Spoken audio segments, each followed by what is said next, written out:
Massive number of people have been upgrading. Yes. There you go. You see the graceful limb that you were talking about before. The race we've got yet again, and a victor then goes victory to an American, Andy Hampson. The felt it go by. He looks at the Colombian rider. How are you doing? Straight past Santiago Botero, and he's coming up to Pantani.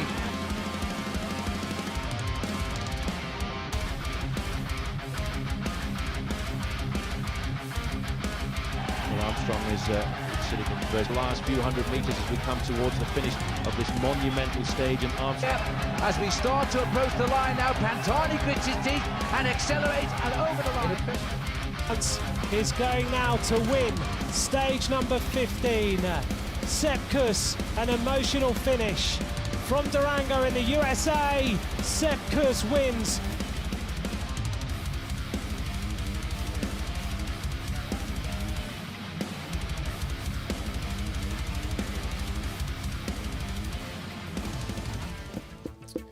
Welcome back, Stage 9, Tour de France 2025, Between Two Wheels podcast. Tyler Yonke coming to you on a Sunday evening, and I've got Victor's in the house. What's up, Victor? Between Two Wheels is live. Yes, we're doing Stage 9. I have a correction for you, which is I'd heard comments about tomorrow's stage being a rest day. But then people were saying, no, it was actually going to be a tour day. So I went through actually the tour's own website on here, and it said, for the 14th of July was a day off, but it is tomorrow. Thanks, Victor. Thanks for liking the stream here. Everyone else do that. Subscribe, like, get your notifications on. And like I set this ahead, so Victor got his notices. Everyone else should as well. We're doing a stage tomorrow. We're going to do a stage review because the tour goes on tomorrow, stage 10, and it's going to be a doozy, right? So here we go. There we are down. I told you, we started up here, way up here in the north. We've moved our way through. Now we're almost in the central part. Tomorrow, definitely. I mean, look, this is smack dab in the middle. By the way, welcome to the show, everybody. You're going to hear things here you don't hear on any other cycling podcast. It may be something like me mispronouncing words, Chinon to Châteauroux, or it could be things like changing your name to Cavendish City is completely ridiculous and embarrassing. And all the teams and the tours and the podcasts that talk about it in a glowing way, embarrassing. You know who didn't show up at the Châteauroux today, the city of Cavendish? Mark Cavendish. Even he perhaps knows it's one of the dumb things to do. I don't know. Anyway, so that's where we're at. And then, like I said, so tomorrow is Enizat to Le Mont Doré, stage 10. By the way, you came over here, Laval, a few days ago. Palindrome. Laval. Palindrome. Okay. So here, let's take a look at, there's the stage. I want to look at the route here. So this is now, they say 7:14. So before, and then it says rest day. It said 7:50. Anyway, I was looking at a different website. However, we definitely have it on here today. It's going to be, there it is. Not much climbing at all. And do they show? That's key events. Let's do nothing in the key events here. I was going to see if they do total number of feet that they climb for the day. They don't say that. There you go. Anyway, that's the route we have today. So I'm going to go through it. We're going to talk about a few things. One, Almeida had crashed, stage 7 up to Muir, and hurt himself. He cracked ribs. The finger was hurt. He ends up pulling out today. He started today and he pulled out. And it's probably wise. If you're having trouble on a flat day holding the handlebars and whatnot, you're not going to be any help to your team tomorrow. So pull out today, perfectly fine. No help. Now, last year's tour, I think it was Juan Ayuso pulled out for what's his name? Tadej Pogacar, there you go. Pulled out. So he was down a man just same time last year. But I'm sorry, João Almeida is a significant rider for you. He is a diesel and a guy that can, do amazing work. So, because the difference you're going to have is, some of these other guys, you've seen this Wellens has been up there. He's been key for Pogacar at this point. Juan Ayuso, I think it was one of the first mountain stages. Ayuso and these other guys were dicking around. They weren't doing what they want. He comes from the back, just hits the front, and puts on an insidious pace. Okay, because he's a great rider. He's a Grand Tour podium guy himself. So he does great work, and he just has this long ability to ride long time on the front. So he's going to be sorely missed, and I think that's so. Who does Pogacar really have left for him now? Tim Wellens still, but Adam Yates. And you don't know, Adam Yates sat up, I think today. He came in just like yesterday with Simon Yates. Actually, it was yesterday. Those two I think are poised for the tomorrow's stage. Okay, same with Sepp Kuss.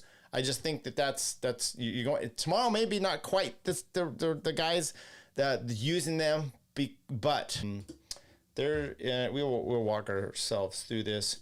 What was the distance here? 174.1. Yeah, 174.1 kilometers. Let's see what that is. I'm gonna do 174.1 divided by 0.62. No, that's not. That's the wrong way to go. 174.1 times 0.62, 107 miles, so not too bad on a flat day for you Americans out there. I know you guys need the conversion. So this is the tour here. We'll just talk about a little bit of stuff that happened yesterday, which actually is important. So Tim Miller yesterday, remember, stage one, he missed the split. Philipsen goes up there, De Koenig, they all make the split, these five guys. They destroy everybody in the sprint. Jesper Philipsen gets his green. He gets his stage win. Alpesen's like, whoop, look at us. Former Alpecin rider, Tim Merlier, missed the split. He didn't get a chance to sprint. He does a few days later. He wins. Okay. Yesterday, they had a chance for him, Jonathan Milan, but 10K to the finish, Tim Miller missed the split again, so to speak. Because they had a flat tire. Now, I think he ended up catching up, but it was just too much. So he did end up getting back up to the group, but it wasn't enough. He had to try to get up to the front. He lost a lot of strength being able to get back up there. Meanwhile, Jonathan Milan, stage win. Anyway, they talked to him. Tim Miller. Who did I pick yesterday? João Almeida. He's all beat up coming in. Who did I pick yesterday for today's stage? I said, and I think it was, quote, Tim Miller for the win. I don't want him to win, but he will. Just saying that one or the other. Okay. But it wasn't inevitable because the kilometer zero mark coming up here, you had Jonas Rausch. Is that his name? Jonas. I'm gonna have to look it up. But Jonas takes off, and for Alpecin De Koenig, and who chases him down? None other than Mathieu van der Poel. We'll play an interview with them. They get, and everyone's like, oh, maybe they're going for the green jersey. Now, Mathieu van der Poel said over and over and over, I'm not going for the green jersey. He does kind of some half-ass sprints for the intermediate sprints. So is he playing us here like Roglic does, where he kind of just says things and it's not true? Maybe, but he rolls through on the intermediate sprint, getting the maximum points. They have a 3-minute, 40-second gap, 150 basically kilometers still to go. And you're like, okay, he's out there for the green jersey. They're probably going to set up. Nope. Jonathan Milan, by the way, easily takes the sprint for third over Miller. Biniam Girmay and Turgis, I believe, is up there as well. All right, we love the tour, blah, blah, blah. Guys, João is dropped and he will stop, so he will retire, says UAE. Yes, João Almeida then does retire from the race. Number 2 on his back. There was some wind, and you're going to hear some interviews. I don't know if we will play this necessarily for Mathieu van der Poel at the finish, but they went through the intermediate sprint.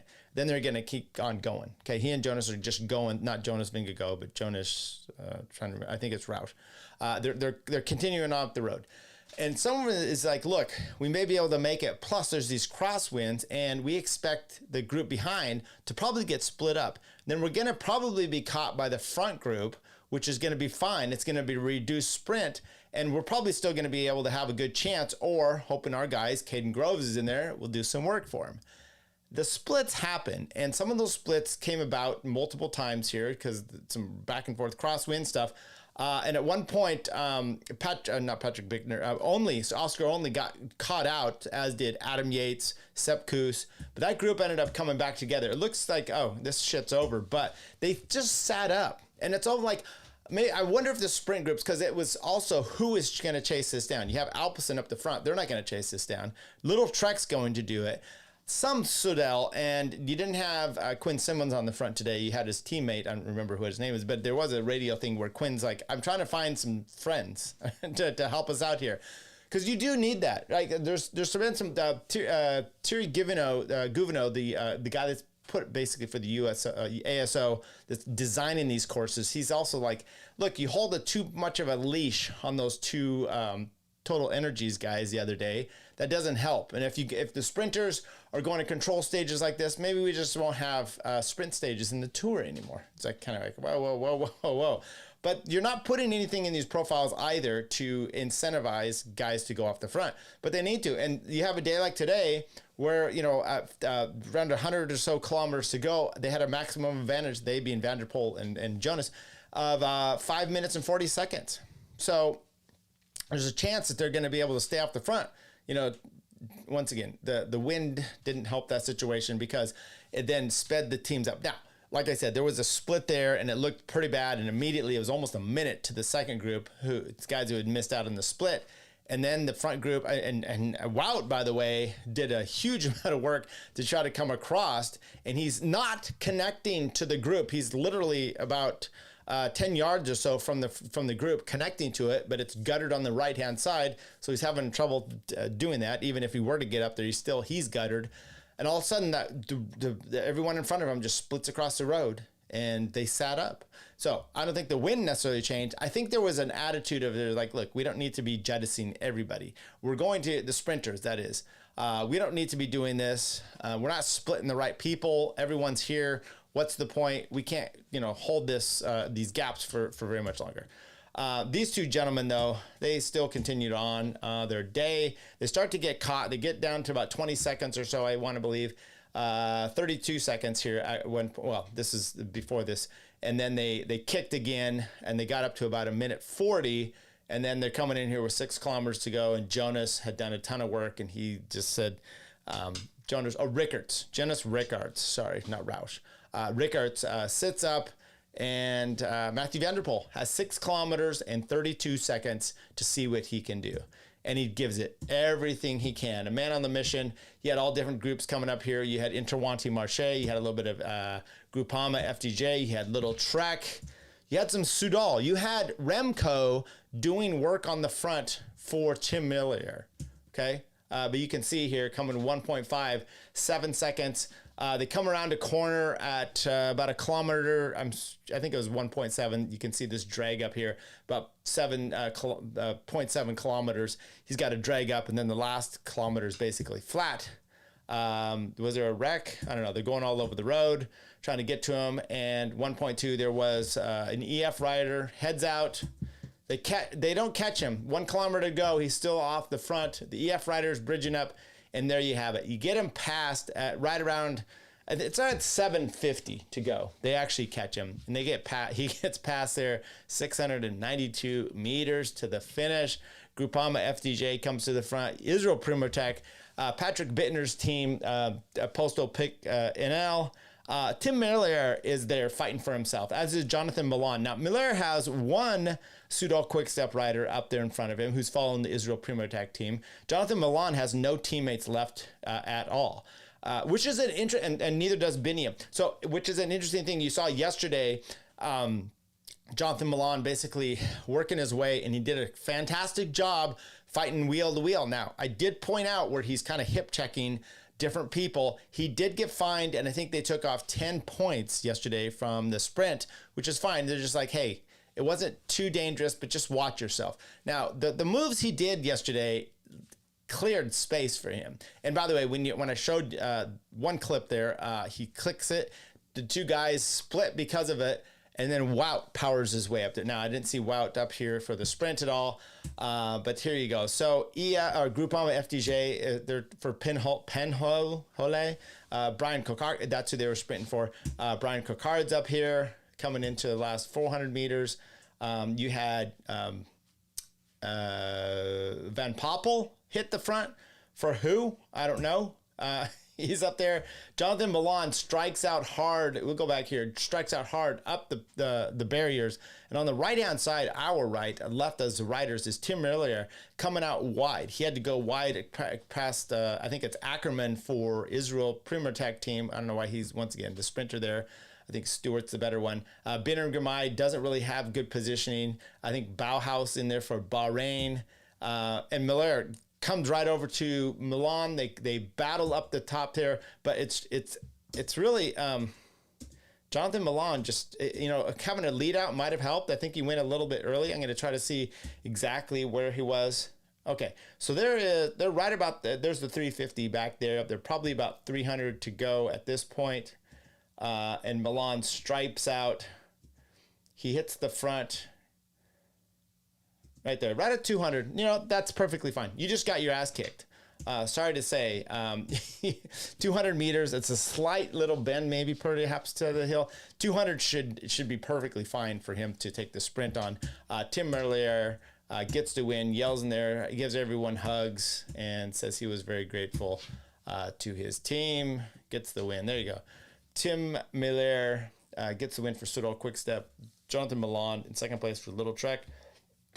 Arnaud Delis, though, for Lotto. And let's go back here to the finish. Let's see how close this is. You can see this actually. It's only maybe a full wheel that Merlier has over Jonathan Milan, and then Milan actually doesn't get much over Arnaud Delis. So those top three, that was actually fairly close. So good for them getting that. Bittner comes in fourth for Team Postal Pic NL. Penn Hoet for Groupama FDJ. They did work there, and he got fifth place. Good for him. Biniam Girmay in sixth for Intermarché Wanty. Phil Bauhaus for Bahrain. Jordi Meus for RBH. Who's RBH? Someone give me a hand here. Fred Heim for Uno X, and Caden Groves for Alpecin de Coyne Quickstep. You got the lead here for Tadej still, 54 seconds over Evenepoel, 111 over Vauquelin. Jonas Vingegaard, 117. Matteo Jorgensen comes up to 134. He went over the top of Van der Poel, who got caught at 700 and then sat up and lost some time to the sprinters. Oscar Only in 249. Lipowitz, Roglic, Skilmos at 343. Jonathan Milan's in the green jersey, 227 over Pogacar with 156. They'll change a little bit tomorrow. We'll look at that. Girmay at 151. Tim Merlier in 150. Van der Poel 128. And climber's jersey, Tim Wellens. I believe that'll change tomorrow as well over Pogacar. 1 point down to 1 for Kevin Vauquelin. Quinn Simmons in there in 2 points. Young rider, Remco, 17 seconds over Vauquelin. 155 over Only. You got Lipowitz, Skilmos, Ben Healy, Rodriguez, Gregoire, Berkmos, and Laurence down to 18 minutes for the young rider jersey. Most combative actually was, we'll take a look here. Let's take a look at that. Okay, so here's the sprints. We saw Van der Poel, Jonas Rickard gets that. Merlier at the finish. Most combative rider, Jonas Rickard, gets that for Alpecin de Coyne. He gets up on the podium. Jonathan Milan took the points for the young rider jersey of the day. Any fines? No fines for these riders today. There's your overall and GC. We talked about that. How about the team? Still Visma, Lisa Bike by 7 minutes. There's tomorrow's stage. But before we go there, how about we play a few interviews. This one is Remco. We're going to play it at 1.25 speed because I think that's what we need to do.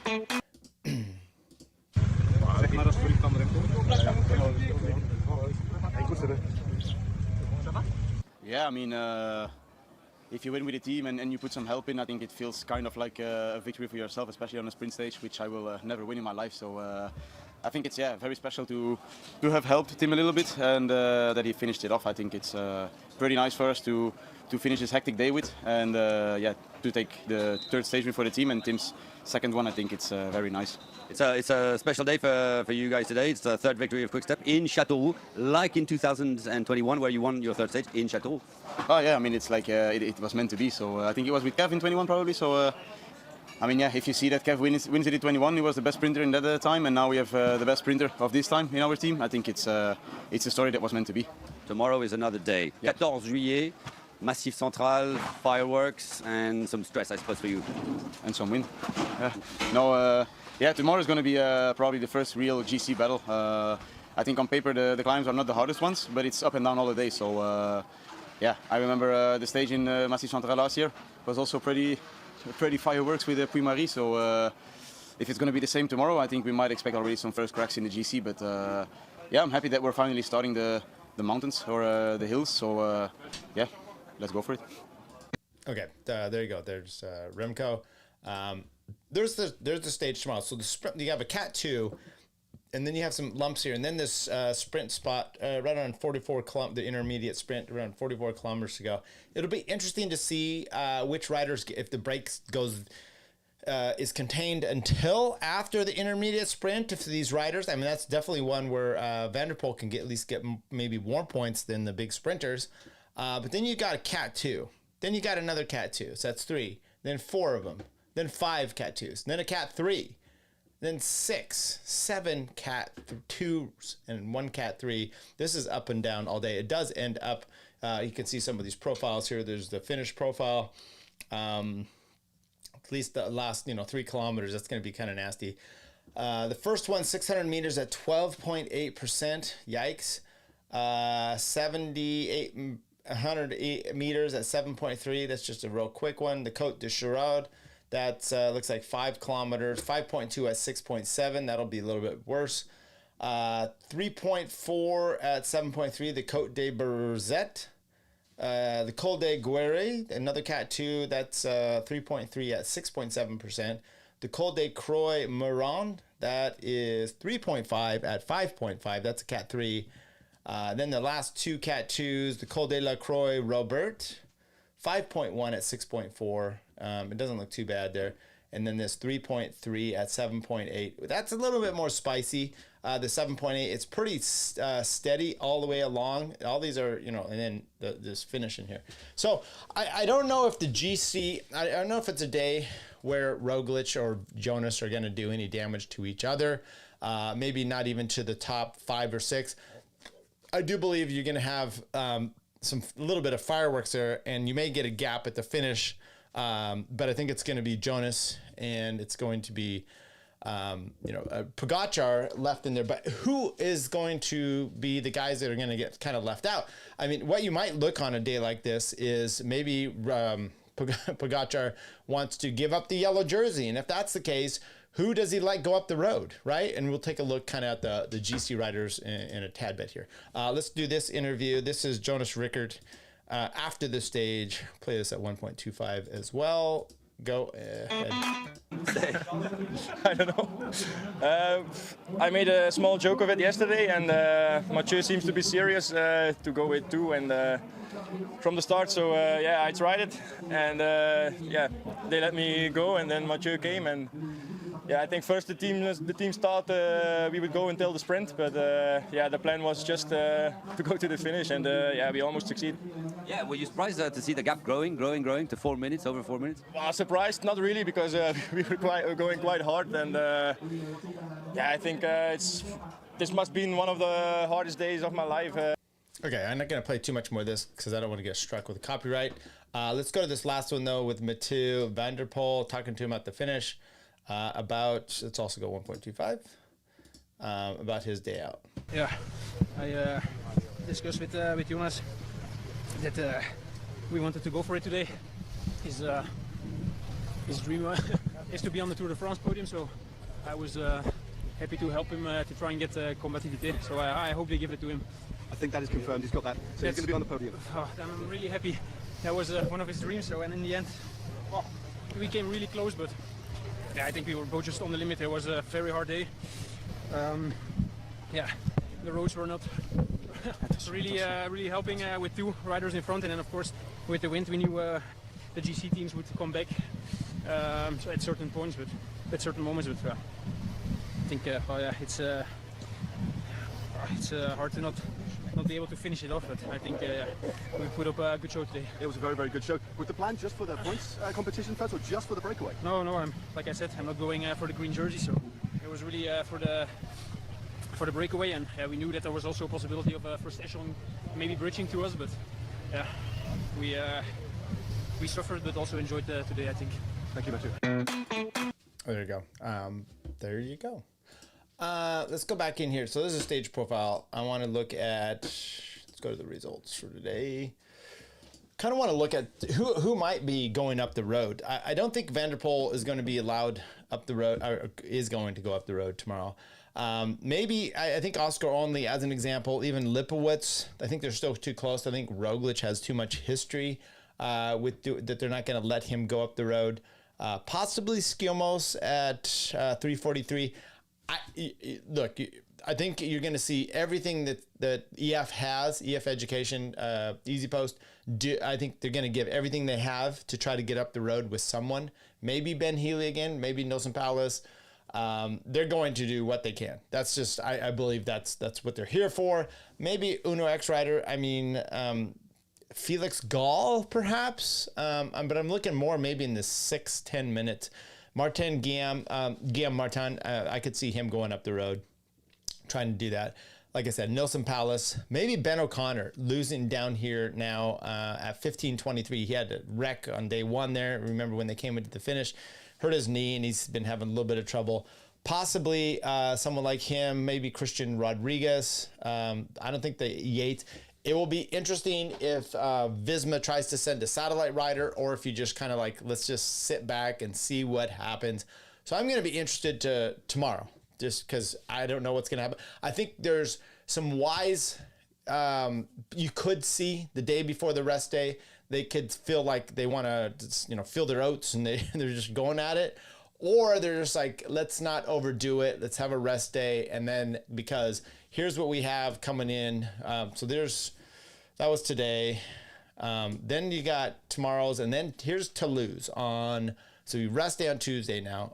This is going to be Wednesday, which are these bang, bang, bang, bang, bang. Okay. That's not going to be too fun. But then you got How to Come. So it's Wednesday. This is Thursday. You got this Cap 4, this sprint, okay, and then this lead up to the Col de Soulard, which is right there, 11.8 kilometers at 7.6%, okay. Then this other Col des Bordes, it's a Cat 2, and that's 3.3 at 8.8%. But then the How to Come, you have 13.5 at 7.9% with some steep pitches. This thing is legendary. Okay, there's no getting out and about on it. I think it's just the one a few years ago where Wout led Jonas up there. Sepp was doing great work.